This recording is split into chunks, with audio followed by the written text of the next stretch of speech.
Scandale VAR, Florentino Pérez exige des explications officielles après une fuite accablante, Barcelone sous pression avant San Siro. Commencer, si c'est la première fois que tu passes ici, je t'invite donc à t'abonner, c'est gratuit, ça prend 2 secondes et ça fait plaisir. Merci beaucoup à toi. Le football européen traverse l'une de ses secousses les plus sérieuses depuis l'introduction de la VAR.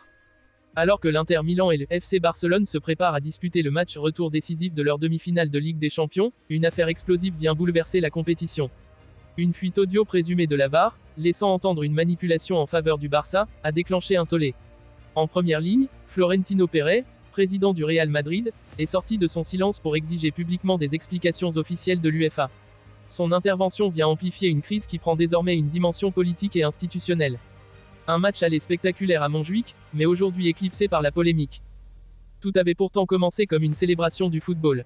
Mercredi soir, au stade olympique de Montjuïc, Barcelone et l'Inter Milan ont livré un duel époustouflant. Les Italiens ont rapidement pris les devants avec 2 buts en moins de 20 minutes, plongeant les supporters catalans dans la stupeur. Mais la réaction barcelonaise fut saisissante. Guidés par un Lamine Yamal étincelant, les Blaugrana ont répliqué par une série de buts signés Yamal, Rafinha et Ferran Torres, arrachant un nul spectaculaire 3-3 qui promettait un retour brûlant à Milan. Hansi Flick, malgré l'entame difficile, s'était montré confiant en conférence de presse. Ce fut une rencontre folle, pleine de caractère. Le retour sera une finale avant la finale. Une fuite audio fait basculer la confrontation dans le chaos. Mais à peine le temps de savourer ce choc que le ton a radicalement changé. Une fuite audio publiée anonymement sur X, anciennement Twitter, présentée comme une conversation captée depuis la VAR pendant le match aller, a fait l'effet d'une bombe. On y entendrait 2 officiels vidéo tenir ces propos lourds de conséquences. Si le Barça perd ce match, ce sera mauvais pour l'image du tournoi. Il faut qu'ils égalisent. Cette phrase, si elle est authentifiée, remettrait en question la neutralité des décisions arbitrales. Les réseaux sociaux se sont immédiatement enflammés, suivis par les plateaux télévisés et les tribunes politiques du football européen. Florentino Pérez monte au créneau et met l'UEFA sous pression. Dans ce contexte brûlant, Florentino Pérez a pris la parole avec une fermeté rare. Dans un communiqué relayé par les médias espagnols, le président du Real Madrid appelle à la transparence immédiate et demande à l'UEFA de publier tous les enregistrements audio de la VAR du match aller. Selon lui, il en va de la crédibilité de la Ligue des Champions. Ce qui a été révélé est extrêmement grave. Si la VAR a été utilisée pour manipuler l'issue d'un match au bénéfice d'un club, cela ne peut rester sans conséquence. Nous réclamons une enquête publique et des sanctions s'il y a eu tricherie. Ce geste inédit place l'UEFA face à ses responsabilités. Pérez, par son poids et son autorité, vient donner une ampleur nouvelle à l'affaire. Certains observateurs évoquent même une possible coalition de clubs pour obtenir une réforme du système VAR. Indignation en Italie, sidération en Espagne. En Italie, la réaction est immédiate, la presse parle de trahison, scandale organisé, et même de vol maquillé.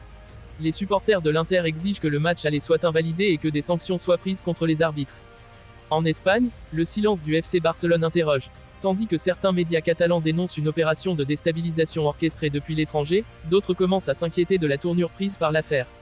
La tension est telle que les instances arbitrales craignent un climat délétère à San Siro. Une préparation perturbée pour Flick, un Barça acculé.